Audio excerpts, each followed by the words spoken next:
ওই এলাকায় অনেক বছরের দাবি ছিল সেই আড়িয়াল খাঁ নদীর উপরে একটা সেতু করা। আমরা দাবি করছি আজকের এই প্রোগ্রাম থেকে আগামী জুলাই বাজেটে অবশ্যই এই পথে এই সেতুর জন্য বরাদ্দ দিতে হবে এবং ইমিডিয়েটলি সেটা ভিজিট করে উদ্বোধন করার ব্যবস্থা করতে হবে।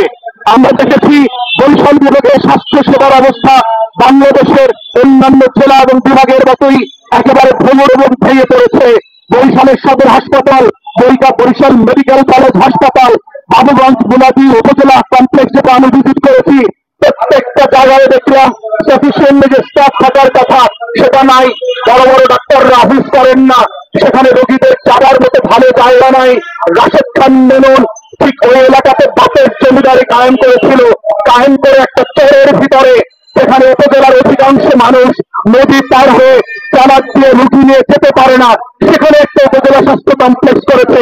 পরিত্যক্ত অবস্থায় ওই ইউনিয়নের অর্ধেক মানুষও ওই এলাকার ওই চরের ভিতরের হাসপাতালে অ্যাক্সেস করতে পারে না। বাংলাদেশের ডেভেলপমেন্টের নামে গত দশকের পর দশক ধরে যে লুটপাট হয়েছে, বরিশালের সেই বাহেশ্বরের উপজেলা স্বাস্থ্য কমপ্লেক্স হচ্ছে একটা ক্লাসিক্যাল এক্সাম্পল। এটার মধ্য দিয়ে প্রমাণ হয়েছে যে উন্নয়নের যে ন্যায্যতা থাকা দরকার ছিল পুরো দেশ জুড়ে, যেই সমতা কায়ম হওয়া দরকার ছিল সেটা নাই। আপনারা